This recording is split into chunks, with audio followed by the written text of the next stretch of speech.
بسم اللہ الرحمن الرحیم الحمد للہ رب العالمین والصلاة والسلام علی سید المرسلین محمد وعلی آلہ وصحبہ اجمعین۔ آج کا ہمارا درس جو ہے وہ سورۃ الفتح پہلی مجلس۔ تو اس سورت کا نام فتح، پہلی آیت دیکھیے وہاں سے لیا گیا ہے، انا فتحنا لک فتحا مبینا، یہاں سے ماخوذ ہے۔ اس کے معنی کسی بند چیز کو کھولنا لغت کے اندر، ڈکشنری میں، اور اس کے علاوہ بھی اور اس کے معنی آتے ہیں۔ مثال کے طور پر فیصلہ کرنا، جیسے کہ شعیب علیہ السلام کو جب ان کی قوم نے کہا تھا کہ ہم تمہاری قوم کو ہلاک کر دیں گے یا تم ہماری ملت میں لوٹ جاؤ، تو کیا کہا تھا؟ ربنا افتح بیننا و بین قومنا بالحق، فیصلہ۔ لیکن آج اس کے معنی کیا ہے؟ فتح، جنگ کے میدان میں ہار اور جیت،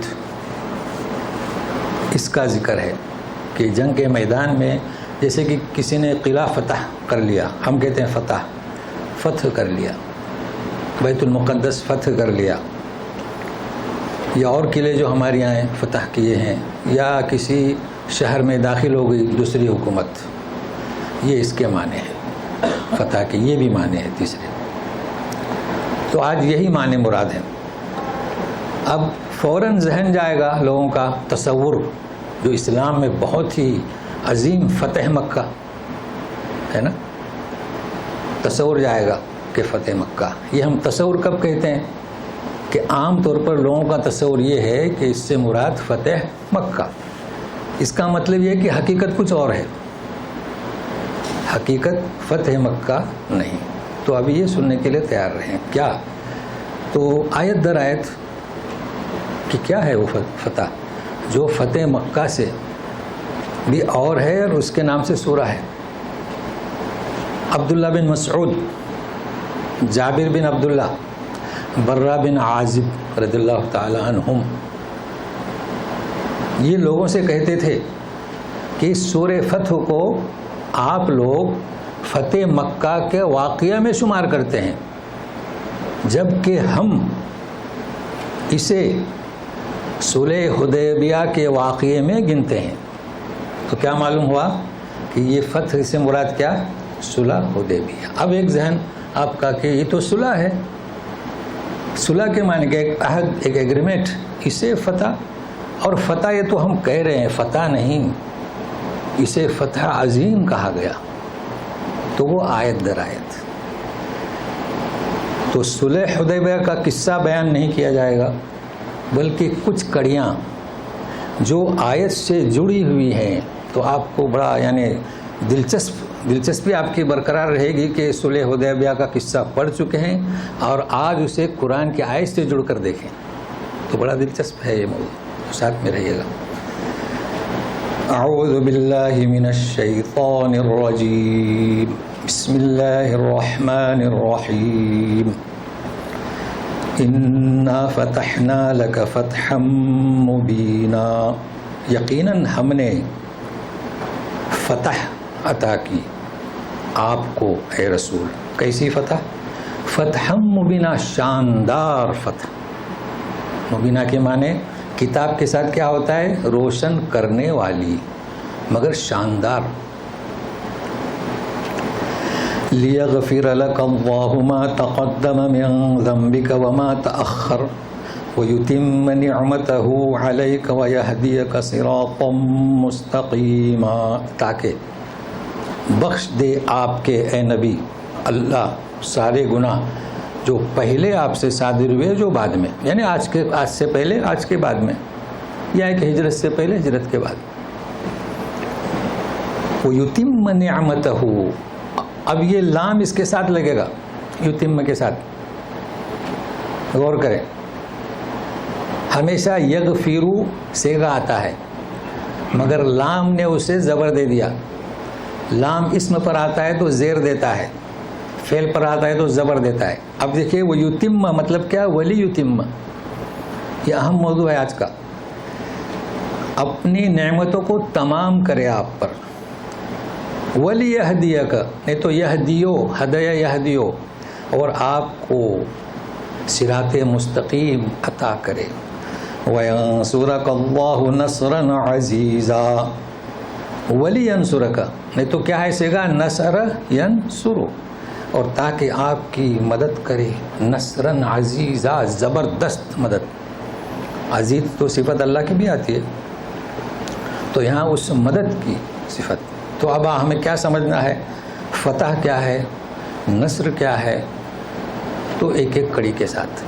سب سے پہلے ایک گرامر یاد کر لیں کیونکہ گرامر جو کتابوں میں پڑھیں گے اور پڑھتے ہیں اس کو مثال تو زید عمر بکر کی دی جاتی ہے نا. قرآن سے سنیے تو انشاءاللہ یاد رہے گا.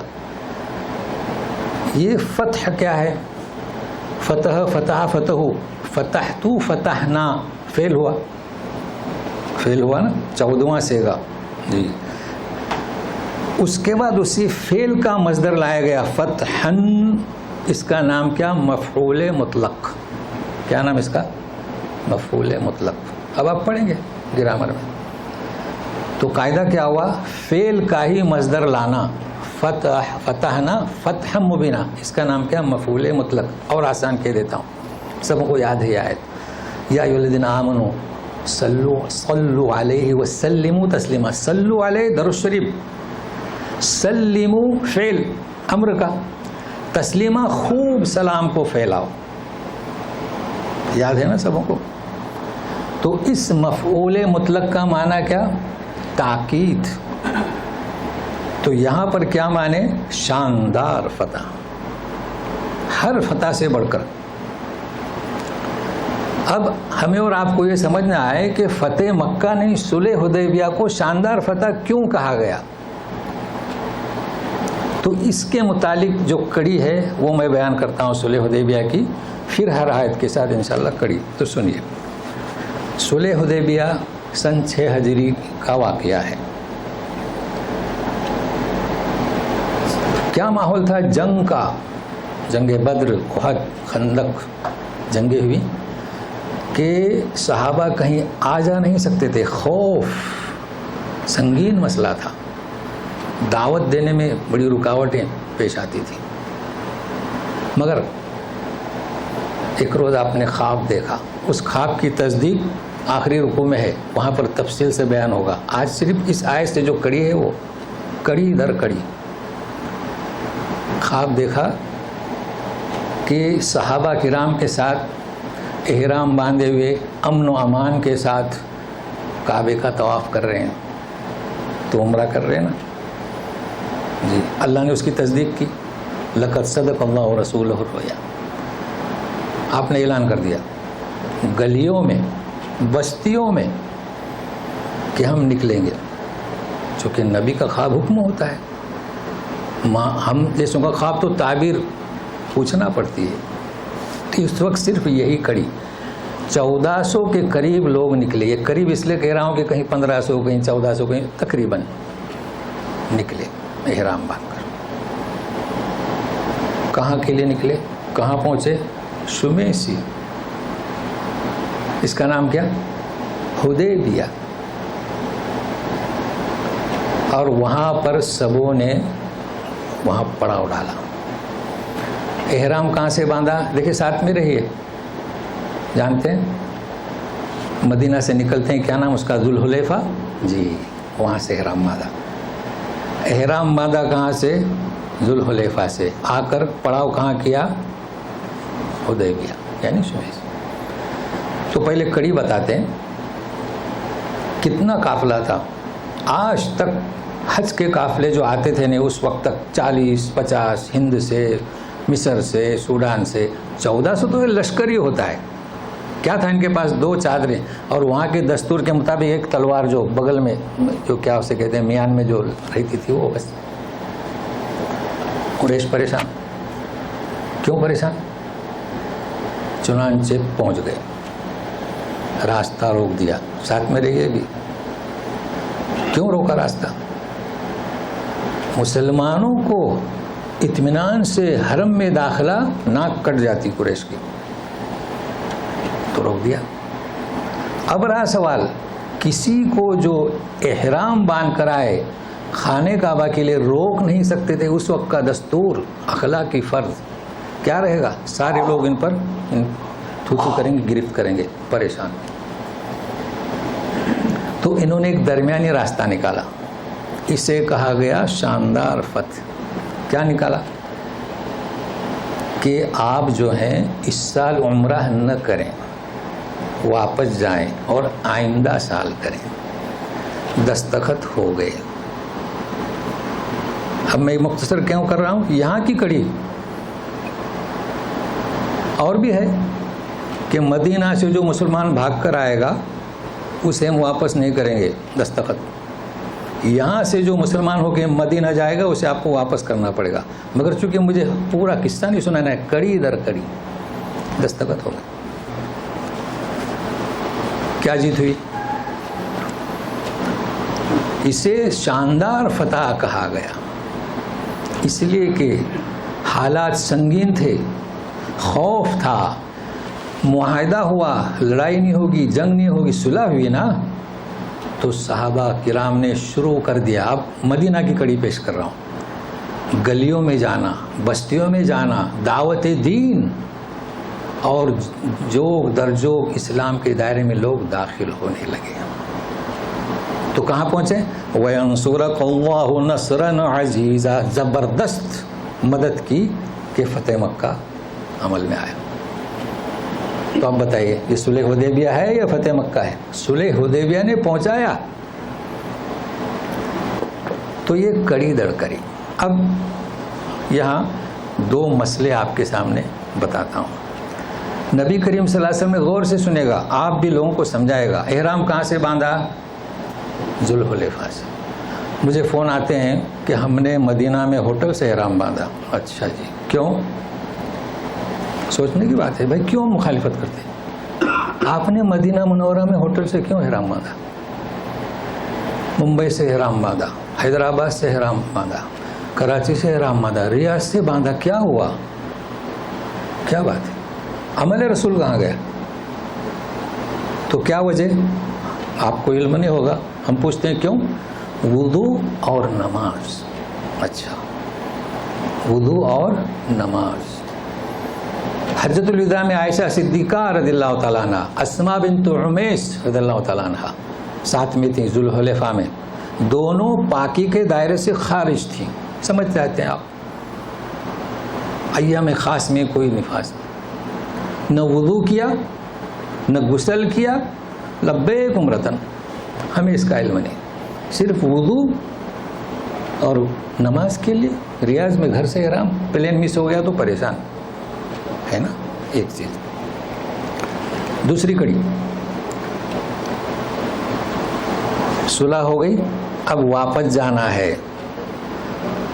یہی وہ موقع ہے کہ صحابہ کرام نے نبی کریم صلی اللہ علیہ وسلم کے, اب میرے پاس الفاظ نہیں ہیں تو میں سمجھنے کے لیے کہہ رہا ہوں, آپ کے حکم پر عمل کرنے سے انکار کر دیا.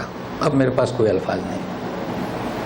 آپ صلی اللہ علیہ وسلم نے فرمایا جانور قربانی کرو, بال کاٹو, کوئی سنتا ہی نہیں.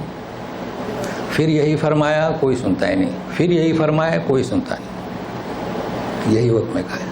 مگر کیوں؟ ان کا مقصد انکار نہیں تھا. دل کی کیفیت اللہ جانتا ہے. حضرت عمر رضی اللہ تعالیٰ عنہ فرماتے تھے کہ اے اللہ کے رسول, کیا ہم حق پر نہیں؟ یہ شرطیں. انکار نہیں تھا. اللہ تعالیٰ نے ان کی گرفت کی رضی اللہ عنہ. لیکن ہم تو مخالفت کرتے ہیں, جیسے کہ عمرہ باندھتے ہیں ہوٹلوں سے احرام. جی, تو آپ اپنی زوجہ کے ہاں چلے گئے. راک ساتھ میں تھی ام سلمہ. میری کوئی سنتا ہی نہیں. کیا نہیں سنتا؟ بولے آپ کچھ کہے ہی نہیں, خاموشی سے جائیے. دیکھیے زوجہ, دیکھیے مشورہ آپ بیگم سے بھی کریں, آپ کے بچی سے بھی کریں, بچوں سے بھی کریں. آپ خاموش جائیں, اپنا جانور خود ذبح کریں, خود بال کاٹیں, سب شروع ہو جائیں گے آپ کے پیچھے. دیکھیے کیسا مشورہ. آپ آئے, سب آپ نے اپنا جانور ذبح کیا, بال کاٹیں. اب کڑی ہماری. کتنے لوگ جاتے ہیں, جگہ وہی ہے, نام تبدیل ہو گیا شمیسی. جاتے ہیں نا, کسی کے پاس اقامہ نہیں چلے 200 ریال دے کے, کسی کے پاس کیا ہو ترخیص پرمٹ نہیں, پرمٹ ہی کہیں گے نا, تسلیم اگر دوسرے لوگ نہیں سمجھیں گے نا, حج کو جانے کی کا کیا اجازت نامہ نہیں, شمیسی پہ پکڑ لیتے ہیں. کیا کرتے ہیں جانتے ہیں آپ؟ گھر آ کے احرام کھول دیتے ہیں. اللہ کے رسول نے کیا کیا؟ بال کاٹنا کدھر ہے؟ جانور تو ان کے ساتھ میں تھا نہیں, مگر بال نہیں کاٹتے. تو احرام کھولنا کس کا نام ہے؟ سن لیجئے گا, احرام کھولنا کپڑے اتارنے کا نام نہیں ہے. احرام کھولنا بال کاٹنا. جانور تو آپ کے پاس ہے تو نا, افراد ہے آپ کا, یا آپ عمرے کو چلے گئے, اس وقت رکھتے تھے لوگ جانور ساتھ میں. تو سن لیے, واضح ہو گئے مسلک اس صلح حدیبیہ کی کڑی سے. لیکن اب سنیے گا, شاندار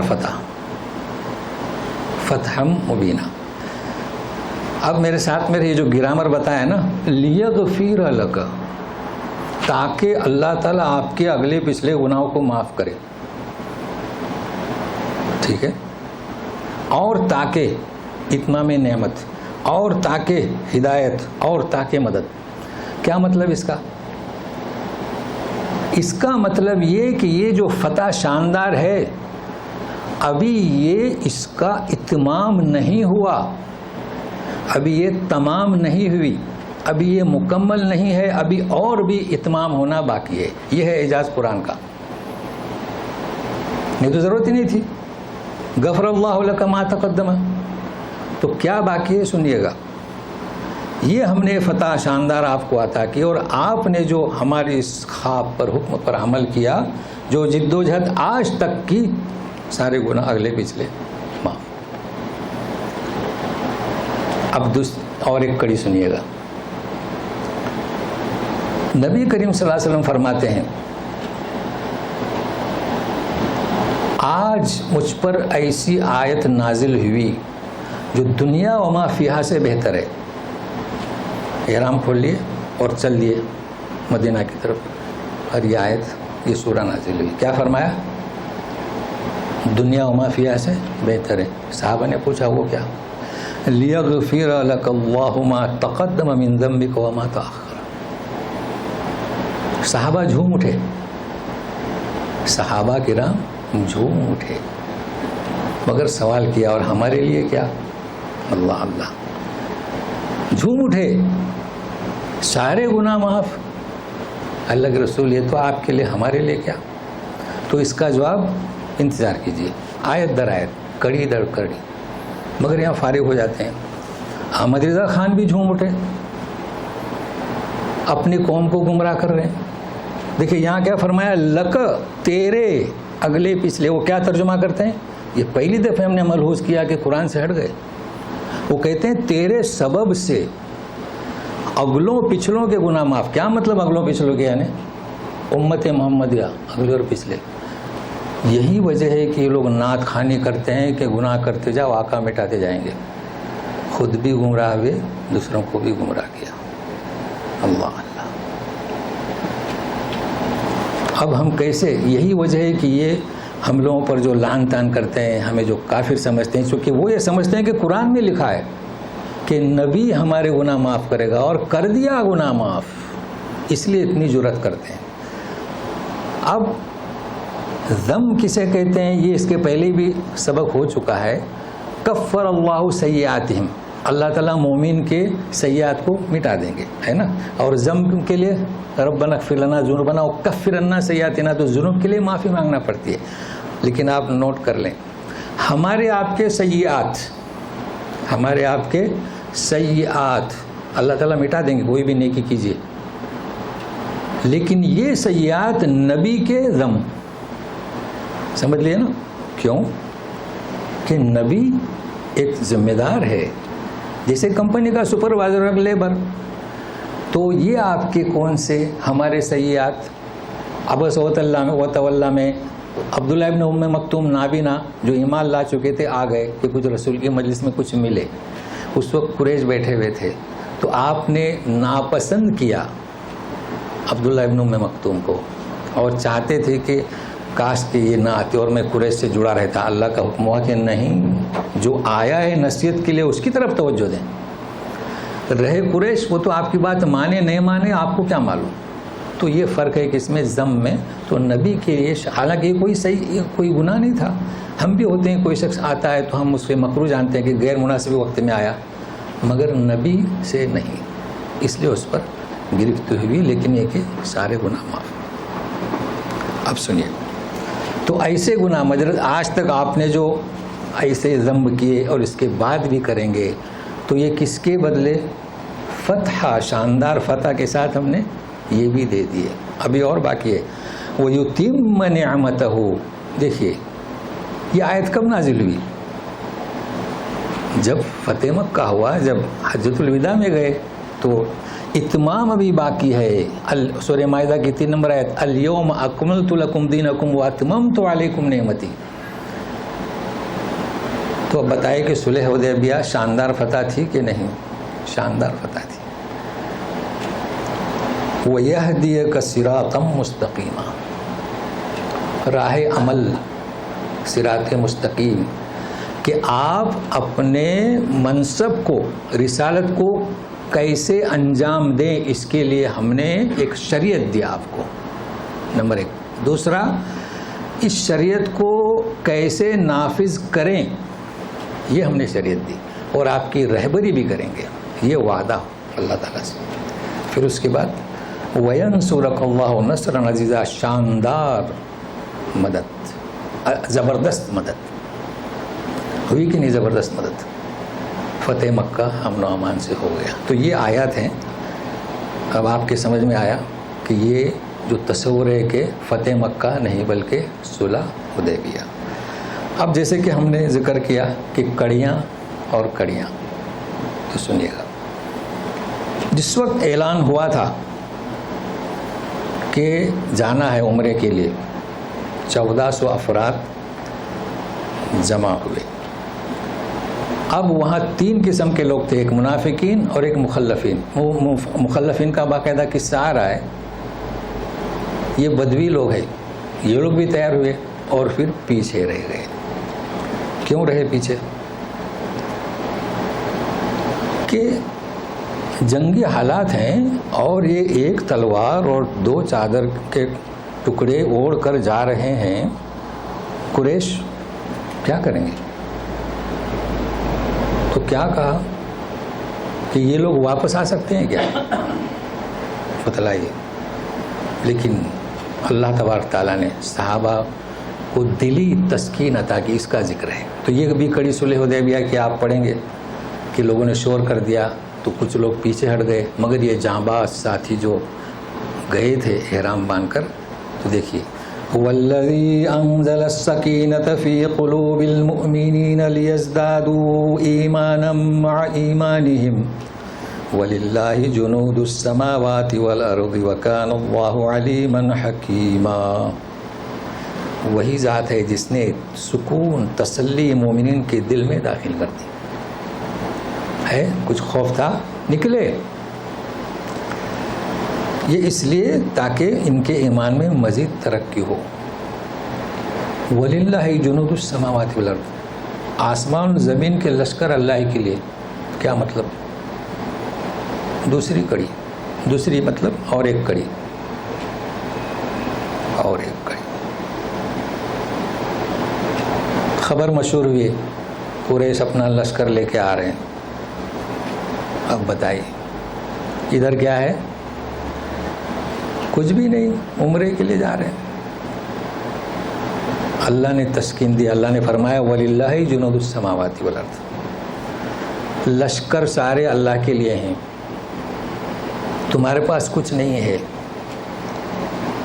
اور قریش کے پاس لشکر ہیں, اور آج تک جو جنگی ہوئی ساری قوتوں کو تہس نہس کر دیا. کس نے کیا؟ اللہ تعالیٰ نے کیا نا. تو تم اس کی فکر مت کرو, تسکین. نکل جاؤ. نکلے. وہاں جانے کے بعد بھی واپس نہیں ہوئے حدیبیہ کے مقام سے. خبر پھیلی کہ آ رہے ہیں. اللہ تعالیٰ نے یہ جو فیصلہ کیا ہے علم کی بنیاد پر کیا ہے, علیماً حکیمہ. کس کی بنیاد پر؟ کہ تمہیں ہتھیار لینے کا حکم نہیں ہوا، تمہیں جنگ کرنے کا حکم نہیں ہوا، امن و امان کے ساتھ احرام باندھے ہوئے عمرے کے لیے۔ اب سنیے، کیا صحابہ نے پوچھا تھا کہ اللہ کے رسول یہ تو آپ کے لیے، ہمارے لیے کیا؟ اب یہ کڑی سنیے، بھائی جھوم اٹھے، ہمارے لیے کیا؟ تو دیکھیے آیت آتی ہے، لِيُدْخِلَ الْمُؤْمِنِينَ وَالْمُؤْمِنَاتِ جَنَّاتٍ تَجْرِي مِن تَحْتِهَا الْأَنْهَارُ خَالِدِينَ فِيهَا وَيُكَفِّرُ عَنْهُمْ سَيِّئَاتِهِمْ وَكَانَ ذَلِكَ عِندَ اللَّهِ فَوْزًا عَظِيمًا۔ جی رسول کے لیے ما تقدم من ذنبک وما تأخر۔ اب اس آیت کا کیا ترجمہ کریں گے لوگ کہ رسول کے ذریعے سارے گناہ معاف؟ نہیں، اللہ تبارک تعالیٰ تم نے جو صبر کیا، اور یہ بھی یاد رکھیے، ملحوظ رکھیے کہ صلح حدیبیہ سے واپسی پر یہ آیتیں نازل ہو رہی ہیں کہ تم نے جو یہاں تک ہمت افزائی کی اور صلح حدیبیہ عمل میں آیا اور اسلامی سلطنت کو انہوں نے تسلیم کیا، اسلام کی شاندار فتح ہوئی، تو اس کا اتمام نعمت ہم کیسے کریں گے؟ مومن مرد مومن عورتوں کیا؟ جنات تجری من تحت الانہار۔ اب رہا تمہاری لغزشیں، پوچھا تھا نا نبی کریم صلی اللہ علیہ وسلم سے، ہم کیا حق پر نہیں ہیں؟ 3 دفعے حکم کے بعد بھی نہ کسی نے جانور ذبح کیا، نہ کسی نے بال کاٹے، یکفر عنہم سیئاتہم،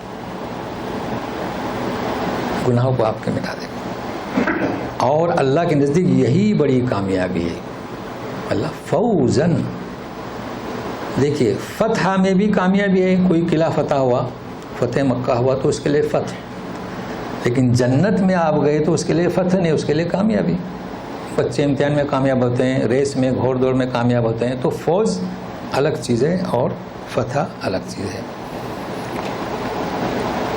اب جہاں مومنین کا ذکر کیا وہاں پر منافقین کا بھی ذکر ہے، مگر یہ بھی کڑی ہے صلح حدیبیہ کی۔ تو اب دوسری کڑی آتی ہے، کیا کہا تھا منافقین نے؟ منافقین یہ کہہ رہے تھے کہ اللہ تعالیٰ کیسے ان کے موت کے منہ میں بھیج رہے ہیں؟ اس کو یاد رکھے گا، یعنی لوگوں سے کہہ رہے تھے کہ اللہ تعالیٰ کیسے نبی کو حکم دے دیا نکلو۔ تو سنیے، وَيُعَذِّبَ الْمُنَافِقِينَ وَالْمُنَافِقَاتِ وَالْمُشْرِكِينَ وَالْمُشْرِكَاتِ الظَّانِّينَ بِاللَّهِ ظَنَّ السَّوْءِ عَلَيْهِمْ دَائِرَةُ السَّوْءِ وَغَضِبَ اللَّهُ عَلَيْهِمْ وَلَعَنَهُمْ وَأَعَدَّ لَهُمْ جَهَنَّمَ وَسَاءَتْ مَصِيرًا وَلِلَّهِ جُنُودُ السَّمَاوَاتِ وَالْأَرْضِ وَكَانَ اللَّهُ عَزِيزًا حَكِيمًا۔ اور عذاب دے گا منافق مردوں عورتوں کو، مشرک مردوں عورتوں کو، سب کے سب ظانین باللہ ظن السوء، اللہ کے ساتھ انہوں نے بدگمانی کی۔ کیا بدگمانی کی؟ یہ کیسا اللہ ہے بھیج رہا ہے؟ جی اللہ ان پر غضبناک اور ان پر لعنت اور ان کے لیے جہنم بہت ہی برا ٹھکانہ ہے۔ اللہ ہی کے لیے آسمان و زمین کے لشکر، اور اللہ عزیز اور حکیم ہے، زبردست حکمت والا۔ اب اس میں ہمیں کیا سمجھنا ہے؟ سنیے گا، یہ سو اور سو، دوسری قرأت سنیے، ظن السوء دائرۃ السوء، کیا مطلب؟ کہ انہوں نے اللہ کے بارے میں بدگمانی کی، یہ بدگمانی کے دائرے میں یہ خود ہی پھنس گئے، ان کا ایمان پختہ نہیں، لہذا ان کا ذکر کس میں؟ منافق میں، مشرک میں۔ اب یہ کہ سو، اس کے پہلے سو گزر چکا ہے کہ وَمَن يَعْمَلْ سُوءًا أَوْ يَظْلِمْ نَفْسَهُ، دیکھیں سو کے معنی بھی کیا؟ برائی، اور سو بھی گزر چکا ہے۔ سوءۃ اخی، جب قابل نے کو کوے نے سکھلایا تھا لیُریَہُ کیف یواری سوءۃ اخی، اور آدم علیہ السلام کے بارے میں بدت لہما سوآتہما، تو سوء بھی معنی اس کے برائی ہوتے ہیں، ظاہر ہے کہ لاش کو چھپانا وہ بھی ایک برائی کو پریشانی تھی اس کو، لہٰذا یہاں قراتان سبیتان، 2 قراتیں، ایک گروہ کیا پڑھتا ہے 100، دوسرا گروہ کیا پڑھتا ہے 100، اور دونوں سے قرآن شریف میں ہے. لیکن یہاں جو بات ہے سمجھنے کی وہ یہ ہے کہ آپ کے پاس آپ جو تفسیر کا مطالعہ کرتے ہیں ایک ہوگی، ہم کہتے ہیں کہ 3 رکھیے گا. یہی آیت 12 نمبر پر بھی ہے، وہاں پر بھی قراتان سبیتان 100 اور 100. مگر مسئلہ کیا ہے؟ بھائی مفسرین بھی بشر ہیں اور ہمارا اعتماد جو تفسیر ہمارے پاس ہے بس ہم چو دیگر نیست، وہی تفسیر یہاں کی ہے اور یہی تفسیر وہاں کی ہے. جبکہ آپ ذرا 12 پر نگاہ ڈالیں، دیکھیے یعنی 11 سے متصل، بل ظننتم ان لن ينقلب الرسول والمؤمنون الى اهلهم ابدا، بل تم نے یوں گمان کیا کہ رسول اور مومنین واپس آنے والے نہیں. کس کا ذکر ہے؟ رسول کا اور مسلمانوں کا. یہاں کس کا ذکر ہے؟ اچھا وہاں پر بھی سو ہے، وظننتم ظن السوء. بتائیے اس کی تفسیر 1 ہے یا 2؟ بھائی اللہ کے بارے میں گمان کیا اور یہاں رسول کے بارے میں. تو رسول اور مسلمانوں کے بارے میں گمان کیا، وہ اللہ کے بارے میں نہیں. اللہ کے بارے میں کیا گمان کیا کہ یہ کیسا حکم دے رہے ہیں اور مسلمانوں کو موت کے کیا اسے کہیں گے میدان میں لے جا رہے ہیں. اور 12 آیت میں کیا مطلب ہوگا کہ یہ کیسے یہ جو رسول اور مسلمان جا رہے ہیں اب یہ واپس آنے والے نہیں. تو یہاں سو کا تعلق رسول اور مسلمانوں کے ساتھ. لیکن اور چیز پر غور کیجئے، وَلِلَّهِ جُنُودُ السَّمَاوَاتِ وَالْأَرْضِ. دیکھیے وَكَانَ اللَّهُ عَزِيزًا حَكِيمًا، جبکہ اوپر یہی آیت گزر چکی ہے. دیکھیے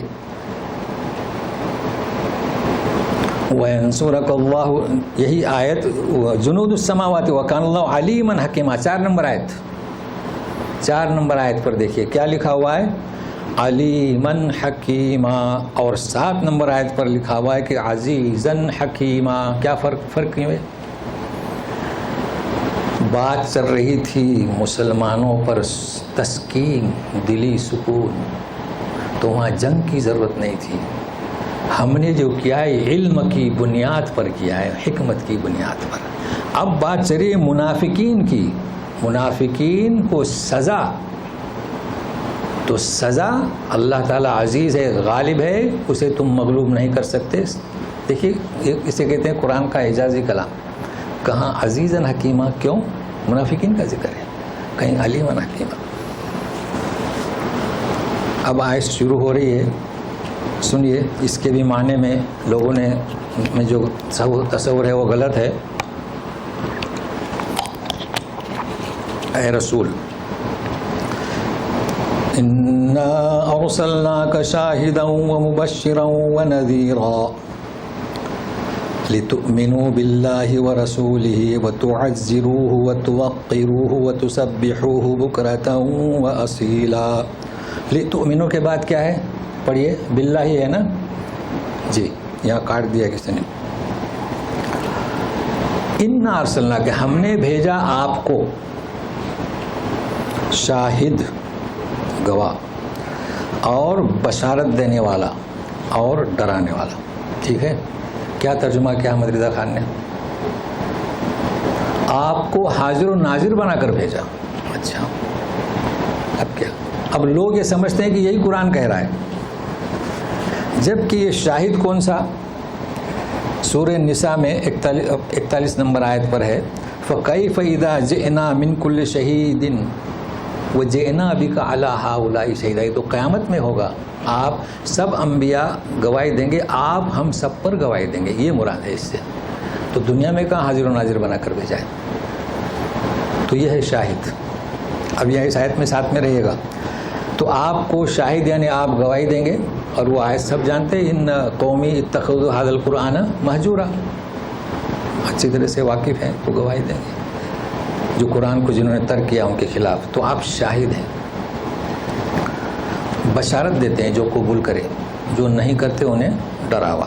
اگر اب سنیے، لتؤمنوا، اے مسلمانوں، اے لوگوں، تاکہ تم اللہ اس کے رسول پر ایمان لے آؤ. ٹھیک ہے. اب ہم ترجمہ کر رہے ہیں، 2 ترجمے ہوں گے اس کے. وَتُعَزِّرُوهُ وَتُوَقِّرُوهُ. کیا مطلب؟ کون؟ توزروہ. دین کے کام میں بھرپور مدد کرو. تو ننصر کے معنی بھی مدد, وینصرک اللہ نصرا عزیزا ہے نا, میں ینصر اللہ ینصرہ. تو تعزر کے معنی کیا ہوتے ہیں؟ بھرپور. دیکھیے اللہ تعالیٰ نے فرمایا کہ قرض حسنہ دو, صدقہ, زکوٰۃ حسب حیثیت. ایسا نہیں ہے کہ بچوں کا حصہ باہر دے دو, مگر یہاں وہ بات نہیں ہو رہی ہے. بھرپور اللہ کی مدد کرو اور احکام کی پابندی کرو. عزت دو, عزت دو مطلب کیا؟ احکام کی پابندی کرو اور اس کی تسبیح بیان کرو صبح و شام. تو ساری ضمیریں کہاں چلی گئیں؟ یعنی یہ جو ہا جو ضمیر ہے اس کا مرجع کیا؟ اللہ. ٹھیک ہے, دوسرا ترجمہ دونوں کو تقسیم کر دیا. ورسول ہی, رسول کی بھرپور مدد کرو یعنی دین کے کام میں, اور رسول کے حکام کی بجاوری کرو. پھر بھی صحیح ہے اور یہ گنجائش ہے. ایسا نہیں کہ جو ہمارے پاس ترجمہ ہے وہی صحیح ہو, گنجائش ہے. اب یہ کہ اس پر کافی کلام ہوا ہے, اس میں الجھانا نہیں چاہتا, چونکہ دو کی ضمیر رسول کی طرف, دو کی ضمیر اللہ کی طرف. وہ تسبحہ ظاہر ہے کہ تسبیح کرو اللہ کی صبح اور شام. یہ بکرا کسے کہیں گے؟ لکھ لیں, دن کا پہلا حصہ. جیسے ہم کہتے ہیں نا صبح سویرے, اور اصیلہ اصل نہیں, اصل تو بنیاد کو کہتے ہیں. جیسے کلمہ طیبہ اصلھا فی السماء ہے نا, وہ بنیاد ہے. اصلھا فی الارض و فرعھا فی السماء, وہ تو بنیاد, لیکن یہ اصیل ہے. اصیلہ کے معنی دن کا آخری حصہ. تو اللہ کی تسبیح پڑھو دن کے پہلے حصے میں بھی اور دن کے آخری حصے میں بھی. دیکھیے ہمارے یہاں بہت ہیں بادشاہ, چنگیز خان سنیے یا ذوالقرنین سنیے, اور بھی بہت ہیں. تو ہم کہتے ہیں کہ ان کا مشرق و مغرب میں ڈنکا بجتا تھا, ہے نا, اور ان کی حکومت مشرق و مغرب میں تھی. کیا مطلب؟ مشرق اور مغرب بیچ میں نہیں, یا دوسری سمتیں کیا شمال و جنوب میں نہیں. یہ کہہ کر مراد کیا ہے؟ پوری دنیا میں ان کا ڈنکا بجتا ہے. تو اللہ تعالیٰ یہ نہیں کہتے ہیں کہ دن کے شروع میں تسبیح پڑھو اور دن کے آخری میں نہیں, صبح شام. تو یہ اس کا مطلب ہے. اب اس کے بعد ایک اہم موضوع واپس آ رہے ہیں. کڑیاں ہیں نا, ہم نے کہا کہ صلح حدیبیہ کا ہم قصہ سنا رہے ہیں, کڑیا در کڑیا, اور واپسی میں یہ آیت نازل ہوئی. تو یہ عمل پہلے ہو چکا تھا, اب جو آ رہا ہے اور بہت اہم عمل ہے وہ, اور اس سلسلے میں بھی لوگوں کا تصور بہت غلط ہے. تو آج ہم واضح کرائیں گے کہ بیعت کسے کہتے ہیں. لیکن اصل مسئلہ, جب حدیبیہ میں پڑاؤ ڈالے, قریش نے راستہ روک دیا, کوشش کی کس کی کہ گفتگو ہو, گفت و شنید ہو. چنانچہ عثمان غنی رضی اللہ تعالیٰ عنہ کو بھیجا بحیثیت سفیر کے. کیا خبر پھیلی کہ انہیں قتل کر دیا گیا, شہید. اب بیٹھک ہوئی, نبی کریم صلی اللہ علیہ وسلم نے اسی حدیبیہ پر ایک درخت کے پاس, اب ظاہر ہے کہ اخلاقاً غلط تھا, لیکن خبر یقینی نہیں تھی کہ یقیناً شہید کیا ہے یا نہیں, کیونکہ وہی نازل ہوتی. لیکن اگر کیا ہے تو یہ 2 چادریں اوڑھنے والے اور 1 تلوار ساتھ میں, اور قربانی کے جانور کہ ڈٹ گئے کہ اگر ایسا کیا ہے تم بدلہ لے کر رہیں گے, اب ہم واپس نہیں جائیں گے. اللہ اللہ. دیکھیے تو سنیے گا اس منظر کو. ان الذين يبايعونك انما يبايعون الله يد الله فوق ايديهم فمن نكث فانما ينكث على نفسه ومن اوفى بما عاهد عليه الله فسيؤتيه اجرا عظيما. یقیناً جو لوگوں نے آپ سے بیعت کی رسول سے, اب بیعت کیسی ہوتی ہے سنیے. انما یبایعون اللہ, تو انہوں نے بیعت کی کس سے؟ اللہ سے. رسول سے بیعت کی, اللہ نے کیا اسے فرمایا سیلے میں؟ یہ اللہ سے. اب بیعت کیسی ہوتی ہے؟ ید اللہ فوق ایدیہم, تو بیعت کا طریقہ ہاتھ ملانا. تو اللہ تعالیٰ نے کیا فرمایا کہ یہ ہاتھ رسول کا نہیں بلکہ کس کا؟ میرا. اللہ کا ہاتھ ان پر. بہت بڑی بات ہے. اس سے پہلے بھی حدیث سن چکے ہیں, اگر آپ نے کسی غریب کے ہاتھ میں کچھ رقم دے دی تو آپ نے غریب کے ہاتھ میں نہیں دی بلکہ کس کے ہاتھ میں دی؟ اللہ کے ہاتھ میں دی. سن چکے ہیں. یہ آیات جو ہے مشتبہات, یعنی اللہ کا ہاتھ ہم تصور بھی نہیں کر سکتے. فمن نقص، اب جو اس عہد کو توڑے، آپ نے بیعت کس سے کی؟ رسول سے، حقیقت میں اللہ سے. آپ نے ہاتھ دیا رسول کے ہاتھ میں، حقیقت میں کس کے ہاتھ میں؟ اللہ کے ہاتھ میں. فإنما ينكث على نفسه، تو اپنے ہی عہد وفائی کرے گا، بے وفائی کرے گا.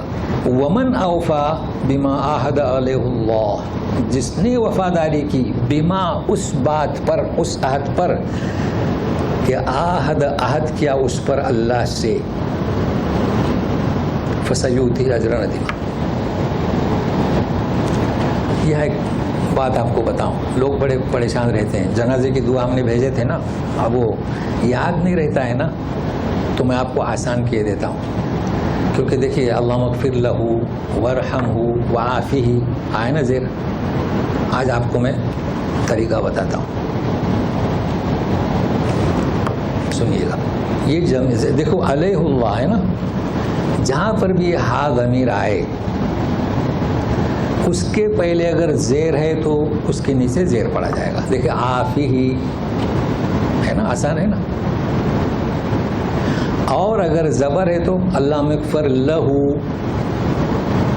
اور اگر کوئی حرف ساکن ہے ورحمہ، ہو گیا یاد آپ کو؟ دیکھیں ورحمہ، میم ساکن نا، کوئی حرف. ہاں اگر زیر ساکن ہے تو اچھا صرف ہاں نہیں، ہم بھی. دیکھیے ہی ہما ہم، ہا ہی ہن ہے نا، ہم بھی. دیکھیے صراط الذین انعمت علیہم، لیکن ایک علیہم یا ساکن آئی نا، غیر المغضوب علیہم نے اب ہم، وہ اصل میں ہم تھا. تو یہ تو آپ کو یاد ہوا. اب آپ دیکھیے کہ ہے کیا، ورحم ہو کہ ورحم ہی نہیں، ورحم عافی، زیر ہے تو عافی، یا ساکن ہے تو ہی.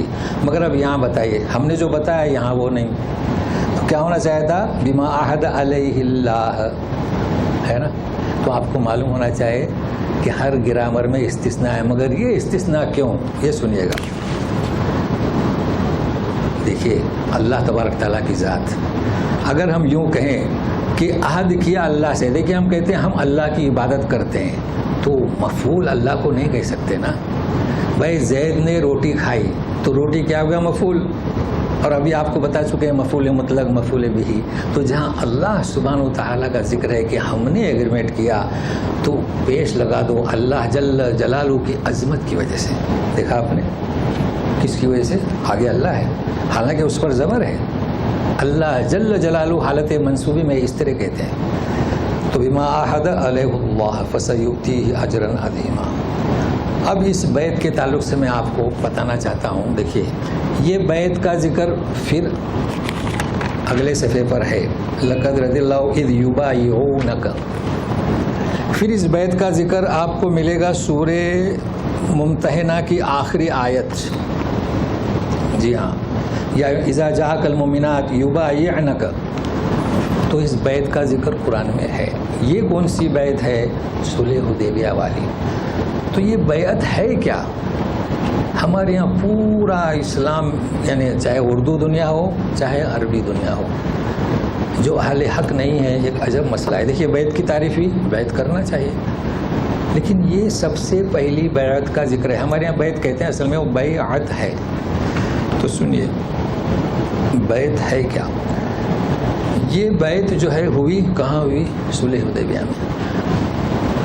سب سے اس کے بعد جو ہے ابوبکر صدیق نے بیعت لی، اس کے بعد عمر بن الخطاب، اس کے بعد عثمان غنی، اس کے بعد حضرت علی. اس وقت دو بیعتیں ہوئی، امیر معاویہ اور حضرت علی.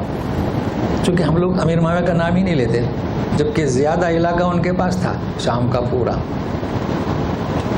تو خلیفہ وقت جب ابوبکر صدیق جب مسند پر آ کر بیٹھے، وہ کیا مسجد میں آ کر بیٹھتے تھے، سارے لوگ ہاتھ ملائے، آپ نے بیعت کی.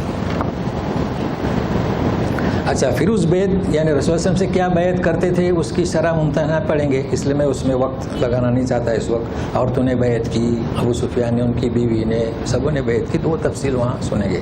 یہاں صرف نفس سے بیعت. حضرت علی رضی اللہ عنہ کے زمانے میں 2 ہو گئی. اب یہ امارت کی بیعت شروع ہو گئی. اب جو بھی بادشاہ آتا تھا جس نے ہاتھ نہیں ملایا اس نے مخالفت کی. اس کا نام کیا تھا؟ بیعت. لیکن بیعت کی بڑی اہمیت ہے. اب یہ امارت اور یہ خلافت ختم ہو گئی. اب صوفیہ نے لے لیا. یہ صوفیہ ہمارے یہاں کتنے ہیں؟ قادریہ، نقش بندیہ، چشتیہ، سہروردیہ. ہمارے اردو دنیا میں سوڈان اور یمن میں جائیں تو رفاعیہ اور نتاجیہ. افریقہ میں کچھ اور بھی ہوں گے. یہ انہوں نے بنا لیے یہ صوفیزم. مگر آپ جانتے ہیں اسرار احمد گزشتہ نام سے صرف ذکر ہوا، اسرار احمد تنظیم اسلامی، انہوں نے اس بیعت کو ضروری قرار دیا تھا. کچھ لوگ ہوں گے یہاں اس تنظیم سے، چونکہ ہمارے یہاں ہر ایک کی کوئی پابندی نہیں، کوئی بھی ہو، کسی جماعت سے ہو. ہمارا تو صرف قرآن کو سمجھنا ہے. تو انہوں نے بیعت کو ضروری قرار دیا تھا، تو وہ باقاعدہ بیعت لیتے تھے. اب یہ بہرحال اسکالر تھے، تو یہ نہیں ہے کہ 100% وہ صحیح ہوں. کتنے اسکالرس ایسے ہیں دنیا میں. ہمارے یہاں کے بھی اسکالر ہیں، کئی چیزیں ان کے پاس غلط ہیں.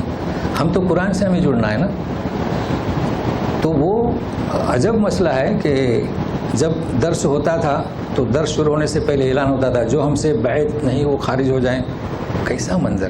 ایک دفعہ ہم بھی تھے مکہ میں، اٹھنا پڑا.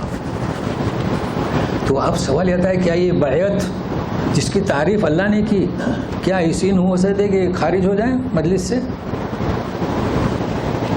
ایک صاحب نے پوچھا کہ حضور، کیونکہ انہوں نے ایک حدیث پیش کی جس نے بیعت نہیں کی وہ یہودی کی موت مرا.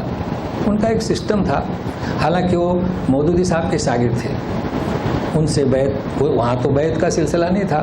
پھر وہ ان سے مخالفت کی تو دوسری جماعت یعنی تنظیم اصلاح کے نام سے. تو ایک صاحب نے پوچھا کہ حضور ہم پر بیعت ضروری ہے، آپ نے کس سے بیعت کی؟ او چہرہ ناراض، ہم نے قرآن سے بیعت کی. ایسے لوگوں کی ہمیں یہاں ضرورت نہیں. تو قرآن سے بیعت. تو بہرحال یہ بیعت ہمارے یہاں جو ہے صوفیزم سے، یہ جو ہمارے یہاں جتنوں کے نام ہے نا ولی اللہ، یہ سب بیعت کرتے ہیں. یہ صوفیہ نے لے لیا. وہ بیعت یہی کرتے ہیں کہ ہم آپ کی اطاعت کریں گے، کوئی بھی مخالفت نہیں کریں گے. مگر بٹ گئے. چشتیہ کا سلسلہ الگ، قادریہ کا الگ، تقسیم ہو گئے. تو سنیے گا، بیعت اس لیے نہیں ہوتی ہے. بیعت آپ کا امیر ہے، جیسے جماعتوں کے امیر ہیں، ٹھیک ہے آپ ان کے سم و طاعت کریں، لیکن کیا اطیعوا اللہ واطیعوا الرسول اولی الامر منکم، اگر اس کا حکم قرآن اور سنت سے جڑا ہوا ہے اللہ اور رسول سے تو اس کی اطاعت ضروری ہے. لیکن اس بیعت نے ایک ماحول خراب کر دیا. دیکھیے آپ جب کوئی ولی اللہ ہو لاکھوں کا مجموعہ، کیونکہ ان کے اندر بدعت آ گئی. یہ کیا سوچتے ہیں کہ ہم جب ان سے جڑیں گے تو جنت کے دروازے ہمارے لیے کھل جائیں گے، جبکہ ایسا نہیں ہے. یہ اللہ اور رسول کی اطاعت، تو اللہ اور رسول کی اطاعت اب بھی ہے، لیکن وہ کیا ہے؟ قرآن شریف، آیات الہی. تو بہرحال یہ بیعت کے سلسلے میں نے مختصر آپ کو بتایا. اب ظاہر ہے کہ جو بیعت ہوئی اس کی تفصیل اگلی آیتوں پر آئے گی، اور گرامر بھی بتایا، اسے بھی آپ محفوظ رکھیں. اب اس کے بعد جیسے کہ ہم نے بتلایا تھا صلح حدیبیہ کی کڑی، منافقین کا ذکر ہوا، مومنین کا ذکر ہوا. اب ایک کڑی آتی ہے، کن کی؟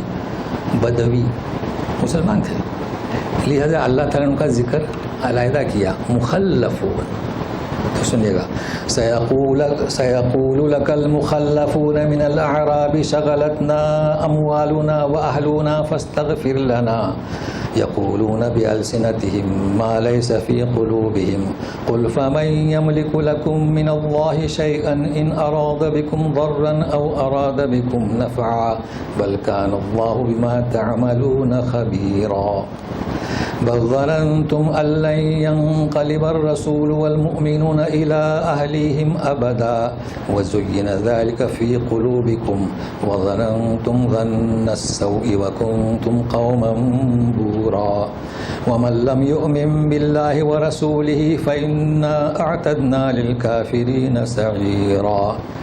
ایک ہی مضمون ہے. وہ حضرات جو دیہاتوں سے آئے تھے اور پھر وہ پیچھے رہ گئے، کیا ذکر کیا؟ دیکھیں مخلفون، دیکھو قرآن کا عدل، یعنی جو پیچھے رہ گئے. دیکھیے ترجمے میں آپ سمجھ چکیں گے، پس منظر تو بتلا دیا گیا ہے. تو وہ آپ سے کہیں گے. دیکھیے یہ سورہ نازل کب ہوئی؟ صلح حدیبیہ سے واپس ہو رہے تھے. تو اے رسول جب آپ مدینہ پہنچو گے تو وہ آپ سے یہ کہیں گے. اب مسئلہ کیا ہوا کہ لوگ پہنچ گئے، صحابہ کرام جو صحیح تھے آ گئے، ان کے بارے میں یہ انعامات اور بشارت. اب جب آپ صحیح سلامت پہنچیں گے مدینہ تو دیکھ کے چونک جائیں گے. اب وہ آپ سے کہیں گے، کیا کہیں گے سنیے گا، ترجمہ تفسیر ایک ساتھ میں. من الاعراب یعنی بدوی، شغلتنا اموالنا واہلونا، ہمیں مشغول رکھا ہمارے مال اور گھر والوں کی حفاظت. مطلب وہ یہ نہیں کہتے تھے کہ چلو نکلو بس، مگر اللہ کا حکم تھا رسول کے ذریعے. مگر سنیے کلمہ فاستغفر لنا، کیا کہہ رہے ہیں اللہ کے رسول؟ ہمارے لیے اللہ سے معافی مانگیے، معاف کیجیے نہیں ہے. لیکن کیا ہوا لوگوں کو پتہ نہیں، وہ بھی کہہ رہے ہیں. اچھا اب زبان سے کیا کہتے ہیں؟ ما لیس فی قلوبہم، ان کے دل میں تو یہ نہیں تھا، نہ شغلتنا اموالنا اور نہ اہلونا، یعنی نہ وہ بال بچوں کا انہیں خوف تھا اور نہ مال کا خوف تھا. اس وقت مال کیا ہوتا ہے؟ یہ جو درخت لگے ہیں، کھجور تیار ہیں، یہ مال ان کے دل میں کیا تھا؟ اپنی جان کا خوف کہ یہ تو موت کے منہ میں جا رہے ہیں. سنیے گا تو اللہ تعالیٰ پوچھتے ہیں، کہتے ہیں کہ پوچھیے ان سے جب جاؤ گے، جب وہ آئیں گے آپ کے پاس عذر کرنے کے لیے، کون فَمَن يَمْلِكُ لَكُم مِّنَ اللہ کے مقابلے میں کون ہے، کس میں قدرت ہے کہ اگر وہ اللہ چاہے نقصان یا نفع تو وہ تبدیل کر سکے؟ کوئی نہیں ہے. بل کان اللہ بما تعملون خبیرا، تم جو کچھ بھی کرتے ہو اللہ تعالیٰ خوب واقف ہے. یہ شغلتنا اموالنا رحلونا یہ جھوٹ ہے، یہ کلی کھول دی. بلکہ تم نے گمان کیا کہ رسول اور مسلمان اب کبھی بھی واپس نہیں آئیں گے. دیکھیے اس آیت میں فرق ہے کہ نہیں؟ وہاں ظن السوء باللہ ظن السوء یا سو، یہاں یہ جو جا رہے ہیں یہ اب کبھی واپس نہیں آئیں گے. تو کیا فرماتے ہیں اللہ تعالیٰ؟ وَزُيِّنَ ذَلِكَ فِي قُلُوبِكُمْ، تمہارے دل میں اس چیز کو مزین کر دیا گیا اور تم نے برا سوچا اور تم ہو ہی تباہ کار قوم، بودی قوم. برا یہ لفظ بہت کم استعمال ہوتا ہے، تباہ قوم ہو تم، ناسمجھ قوم ہو. تو سنیے وہ اور جو کوئی اللہ پر اس کے رسول پر ایمان نہیں لائے، تمہیں تو چاہے تھا کہ ایمان لاتے اور نکلتے، تو ہم نے ایسے لوگوں کے لیے اعتدنا للکافرین سعیرا، ظاہر ہے کہ جہنم کی آگ. مگر اب ایک آیت سنیے گا آخری، چونکہ پھر مخلفین کا جو ذکر ہے یہ لمبا آخری صفحے تک اور دوسرے صفحے تک ہے. آخری آیت سنیے، ذرا غور سے سنیے گا اس آیت کو. منافقین کے بارے میں شدت، مخلفین کے بارے میں شدت ہے، لیکن سنیے رحمان اور رحیم، کیسی نصیحت ایک لطیف انداز میں. اسے سنیے گا کیا فرماتے ہیں اللہ تعالیٰ؟ وَلِلَّهِ مُلْكُ السَّمَاوَاتِ وَالْأَرْضِ، تمہاری مخالفت کے باوجود بھی سن لیجئے گا، اور ہم نے جو شدت کے طور پر بیان کیا تمہارے لیے، سارے آسمان زمین کی ملکیت اس کے ہاتھ میں. یغفر لمن یشاء ویعذب من یشاء وکان اللہ غفورا رحیما، اللہ تعالیٰ جسے چاہتا ہے بخش دیتا ہے، جسے چاہتا ہے عذاب، وہ بڑا غفور رحیم ہے. کیا مطلب؟ آ جائیے کہ جتنے آپ نے ابھی جتنے سیئات کیے یا ذنب کیے، اللہ تعالیٰ کے یہاں مغفرت کا اور رحمت کا دروازہ کھلا ہوا ہے. کیا انداز ہے دیکھیے.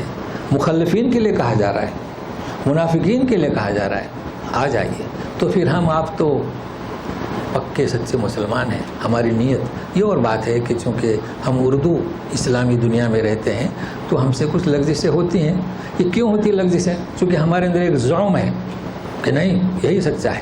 تو انشاءاللہ ہمارے ساتھ بھی اللہ تعالیٰ یہ معاملہ کرے گا کہ ہمارے سیئات کو مٹا دے گا. تو بہرحال یہ لمحات فکریہ میں نے آپ کو دیے اور اسی پر ختم کرتے ہیں اس درس کو. تو گرامر ہمارے یاد رکھیے گا، گرامر بہت کام آئیں گے آپ کے، چونکہ گرامر جو پڑھتے ہیں وہ یہ مثالیں قرآن شریف کی ہم جو فٹ کر کے دیتے ہیں. اور اللہ تعالیٰ ہم سب کو جو ہے جنود السماوات ہوا اللہ کے لیے لشکر ہیں، اور بغیر لشکروں کے مسلمانوں کو کامیاب کرتا ہے. تو ہی ہماری حفاظت بنا جو اس وقت امت اسلامیہ کی حالت ہے اور جو معاشی حالت ہے. برحمتک یا ارحم الراحمین. اعوذ باللہ من الشیطان الرجیم. وَلِلَّهِ مُلْكُ السَّمَاوَاتِ وَالْأَرْضِ يَغْفِرُ لِمَنْ يَشَاءُ وَيُعَذِّبُ مَنْ يَشَاءُ وَكَانَ اللَّهُ غَفُورًا رَحِيمًا۔ اب ہم آپ کو بتاتے ہیں کہ آنجا تو درس ہوگا، یہی مخلفون کا درس چلے گا یہ 17 تک، پھر اس کے بعد 18 سے یہ بیعت یہ چلے گا، اور پھر آخری درس ہوگا ہمارا جس میں خواب، صدق اللہ و رسولہ ہے، تو اس وقت خواب کی تفسیر بیان کی جائے گی۔ اللہ تعالی ہمیں اور آپ کو ہمیشہ ملاتے رہے یہاں پر برحمتک یا ارحم الراحمین۔ سبحانک اللہم و بحمدک اشہد ان لا الہ الا انت استغفرک و اتوب الیک۔ جی کہیے۔ جی ان کی حدیث جو ہے اس کی کیا حیثیت ہے، اور کیا یہ فتح مکہ کی طرح ہم اس کو لنک کر سکتے ہیں فتح مکہ کی طرح کہ اس سے ہمیں مسلمانوں کو ایک امید حاصل ہوگا دوبارہ؟ اور دوسرا سوال یہ ہے کہ احرام اگر لمبا سفر ہوا تو دوسری پہن کر آ گئے اور ان کو پھر گرمی بیچ میں رات پڑ گئی، گرمی صبح انہوں نے اٹھ کے نہا لیا، اس کے لیے احرام کھول سکتے ہیں؟ غزوہ ہند اور احرام، ہم دور سے سفر کر کے آئے، کراچی سے آئے، تو کیا احرام صبح رات پڑ گئی تو صبح ان کو نہانے کی عادت ہے تو وہ کھول سکتے ہیں اس کو؟ ہاں ہے نا، 2 سوال ہیں ان کے، بہت اہم ہے، لیکن پہلا سوال انہوں نے ہندوستانی سے کیا نا، اس لیے تو غزوہ ہند کا مسئلہ ہے۔ جی تو غزوہ ہند جو ہے وہ آج کل تصور بہت سیکھ رہے ہیں، چلا رہے ہیں، ہوتا کچھ نہیں، شور کر رہے ہیں، سنتے ہوں گے نا اخبار، بس اب تیاری کر رہے ہیں غزوہ ہند کی، یہ تیاری کچھ نہیں کر سکتے۔ دیکھیے بات تلخ نہیں ہے، میں آپ کو بتاؤں، جب کتنے سالوں سے دعائیں ہو رہی ہیں، فلسطین تو کب وہ شاید 67 سے وہ قبضہ کیا اس نے، جب سے دعائیں ہو رہی ہیں، کچھ ہوا؟ ہاں صحیح ہے نا، 67 جی، ہم پڑھ رہے تھے اس وقت نابل میں، کیا ہوا؟ کچھ ہوا؟ شروع دعائیں، جمعہ میں، ظہر میں، ماشاء اللہ دعائیں ہو رہی، کیا ہوا؟ گیا، دوسرا بھی گیا، تیسرا بھی گیا، چوتھا بھی گیا، سب گیا۔ تو غزوہ ہند کے، اچھا اس وقت بھی یہی وہ کہ اب محرم کی کیا وہ جنگ بدر، اب اتنی تاریخ کو فتح ہو جائے گی، کچھ بھی نہیں ہوا، تو اب یہی غزوہ ہند کے خواب دیکھ رہے ہیں، سمجھ رہے ہیں نا؟ دیکھیے جس نے جو کیا اس کا محمد بن قاسم جو ہے نا، یہ تو اجر لے گیا، اور تاریخ پڑھتے ہوں گے، مجھے اس تاریخ میں نہیں جانا ہے، تو الحمدللہ وہ تو اجر لے گیا۔ اب یہ غزوہ ہند پر کافی شور کر رہے ہیں، جبکہ ایسا نہیں ہے، غزوہ ہند یہ تو ابھی یہ ایک وقت آئے گا، ایک ایسا مرد مومن، دیکھیے سرٹیفکیٹ دینے سے مرد مومن نہیں ہوتا، سمجھ رہے ہیں نا؟ ابھی تو ایک صاحب کو بھی ایوارڈ ملا ہے، جنہوں نے کہا تھا کہ نام نہیں لیتا ہوں، کہ مدینہ کی سلطنت قائم ہوگی، جانتے ہیں نا آپ، تو ان کو ایوارڈ ملا، جبکہ وہ اپنی تقریر میں ایسا بیان کرتے ہیں کہ ایک صاحب نے کہا کہ یہ قادیانی ہے، پھر دوسرے صاحب نے کہا کہ یہودی ہیں۔ چلیے صاحب، تو جس آدمی کو یہودی کہہ رہے ہیں، جس آدمی کو قادیانی، ہم تو یہ نہیں کہتے، لیکن ہم یہ کہتے ہیں کہ غلطی ہے ان کی، قرآن سے جڑے ہوئے نہیں ہیں، چونکہ معراج کے قصے میں جبرائیل امین کو نوکر کہا، ہم تو اتنا آگے نہیں جاتے ہیں۔ تو اب کون غزوہ ہند کرے گا؟ وہ جسے آپ لوگ یہودی کہہ رہے ہیں، نہیں، وہ غزوہ ہند کیا، پوری دنیا میں غزوہ کرنے والا ایک ایسا شخص آئے گا جسے ساری دنیا قبول کرے گی، تو وہ بہت دور کی بات ہے۔ بہرحال اب کام کا مسئلہ ہے، احرام، سنیے گا غور سے، دیکھیے 2 مسئلے تو آپ نے نوٹ کر لیا نا، آپ فتویٰ دیں، احرام باندھنا کہاں اور احرام کھولنے کا طریقہ کیا؟ احرام کھولنا کسے کہتے ہیں؟ بال کاٹنا۔ حیدرآباد سے احرام باندھتے ہیں آپ، ابھی تو سعودیہ میں نہیں پہنچے، کراچی سے باندھتے ہو، ریاض سے، گھر سے باندھتے ہو۔ یہ غلطی ہوئی، چونکہ پہلے مکہ میں جب لوگ داخل ہوئے نا، دیکھیے یلملم میقات ہے، تو یلملم تو سمندر کنارے پہاڑی ہے، تو غلطی ہو گئی، پہلے سے احرام باندھا، تو علماء نے اہل علم کہا کہ ہو گیا، آپ نے احرام باندھ لیا نا پہلے، اب ہم غلطی پر ہی عمل کر رہے ہیں، تو احرام کہاں سے باندھنا چاہیے؟ اور احرام کھولنا کسے کہتے ہیں؟ اس کو یاد رکھیے، بال کا کاٹنا۔ اب ان کا مسئلہ یہ ہے کہ احرام باندھ کر آئے، ٹھیک ہے نا، آتے ہیں حاجی لوگ، ویسے دور سے ضرورت نہیں، یہاں ایئرپورٹ میں 4 گھنٹے لگتے ہیں، مکہ میں میں نے دیکھا 4 گھنٹے نیچے لوگ کھڑے ہیں، اور پھر روم پر جاتے ہیں، روم پر پھر وہ مولم اعلان کرتا ہے کہ اتنے بجے ہم طواف کرنے کو جائیں گے۔ اب دیکھو کپڑے میلے کچیلے، تو کپڑے اتارنے کو احرام کھولنا نہیں کہتے، یعنی وہ جو دو چادریں ہیں اس کو اتارنے کو احرام کھولنا نہیں کہتے۔ میں ایک سمپل مثال دیتا ہوں، آپ باتھ روم میں جاتے ہیں تو کپڑا نیچے کا احرام کیا کرتے ہیں؟ یا لپیٹتے ہیں یا اتار دیتے ہیں، تو کیا احرام سے خارج ہوئے؟ نہیں۔ چلیے سو گئے، تھکان تھی تو حاجت ہو گئی، اب کیا کریں گے؟ کیا احرام کے ساتھ نہائیں گے؟ نہیں، احرام کے کپڑے اتاریں گے اور نہائیں گے۔ اب اس پر وہ غلاظت لگی تو اسے دھوئیں گے، سکھائیں گے، تو ہمیشہ 2 جوڑی ساتھ میں رکھ لیا کیجئے۔ کتنے؟ 2 جوڑی، اور اگر ناممکن ہے 2 جوڑی تو نیچے کا اوپر کا نیچے کر دیجئے، نیچے کا دھو لیجئے۔ تو مقصد کیا میرا کہ احرام کی چادریں اتارنے سے احرام نہیں کھلتا۔ احرام کس سے کھلے گا؟ سلے ہوئے کپڑے پہنے، یا اصل میں بال کاٹیں، اسی کو رکھیں، بال کاٹیں۔ اچھا، خواتین کا بھی احرام ہے، خواتین بہت پریشان کرتی ہیں، چونکہ وہ جب وضو کرتی ہیں تو ان کا تو احرام سب ہے نا، ان کا بھائی مرد کا احرام کیا ہے؟ 2 چادریں، خواتین کا احرام کیا ہے؟ صرف چہرہ اور ہتھیلی کھلی رکھیں، تو وضو کے وہ کو اتار لیتے ہیں۔ تو ہم ان کو ایسا جواب دیتے ہیں، آپ بھی ایسے ہی جواب دیجئے۔ تو بولے میں نے اتار لیا اور مسح کیا، میرا احرام نکل گیا۔ میں نے کہا آپ یہ کیوں نہیں پوچھتے کہ جب باتھ روم میں گئے تھے تو آپ نے استنجا کیسے کی؟ سطر کھلا کہ نہیں کھلا؟ تو اسلام میں یہ اتنی سختی نہیں ہے۔ تو بہرحال ان کا سوال یہ تھا، ایک غزوہ ہند کا اور دوسرا کس کا؟ احرام کے بارے میں سمجھ گئے نا۔ ایک تیسری کڑی آ گئی، احرام کھولنا کسے کہتے ہیں؟ چلیے اور کچھ۔ آپ نے کہا کہ احرام کھولنا وہ بال، اس طرح سے جب احرام ہم مان لیتے ہیں تو وہ نیت کیوں مسئلہ ہے؟ آپ احرام مان لیے، ہم نے ابھی تک نیت نہیں کی نا۔ ہاں دیکھیے، ہاں دیکھیے، آپ نے چادریں اوڑھ لی تو یہ تو مسئلہ ہم ہمیشہ کہتے آ رہے ہیں نا۔ دیکھیے آپ ایئرپورٹ پر آتے ہیں، کہاں آتے ہیں آپ؟ ایئرپورٹ پر آتے ہیں کراچی سے، ریاض سے، تو وہ احرام اوڑھ کے نہیں آتے، آپ احرام اوڑھ کے آ جائے گا۔ کیسے آ جائے گا؟ احرام اوڑھ کے آئیے ایئرپورٹ پر۔ تو احرام کا اوڑھنا اس کا مطلب یہ نہیں کہ احرام کا باندھنا۔ احرام باندھنا کب کہیں گے؟ جب آپ کہیں گے اللہم لبیک عمرتن، یا اللہم لبیک حجن، سمجھ رہے نا؟ تو ہوتا کیا ہے کہ آپ احرام باندھ کے آئیے، پلین جب اڑے گا، جب اعلان ہوگا کہ اب میقات آ رہی ہے، ویسے بھی جب وہ ریڈ لائٹ لگتی ہے نا بیلٹ باندھنے کے لیے، وہ میقات کی جگہ ہے، بس پہن سکتے ہیں، اوڑھ سکتے ہیں، اوڑھ سکتے ہیں۔ نہیں باندھنا ہو تو نہیں، اوڑھنے کی ہم نے ممانعت نہیں کی۔ یہ تو ہم نے کیا کہا کہ وضو اور نماز اس کے ساتھ اس کو جوائن کیجئے۔ ہم نے صرف سوال کیا نا کہ آپ نے حیدرآباد سے کیوں احرام باندھا، ممبئی سے کیوں باندھا؟ یہی لوگ زیادہ فون کرتے ہیں، تو کہتے ہیں کہ جی باندھنے کو بھی احرام باندھنا سمجھتے ہیں۔ ہاں، کپڑا اوڑھنے کو احرام نہیں کہتے، ہاں یہ مسئلہ ہے۔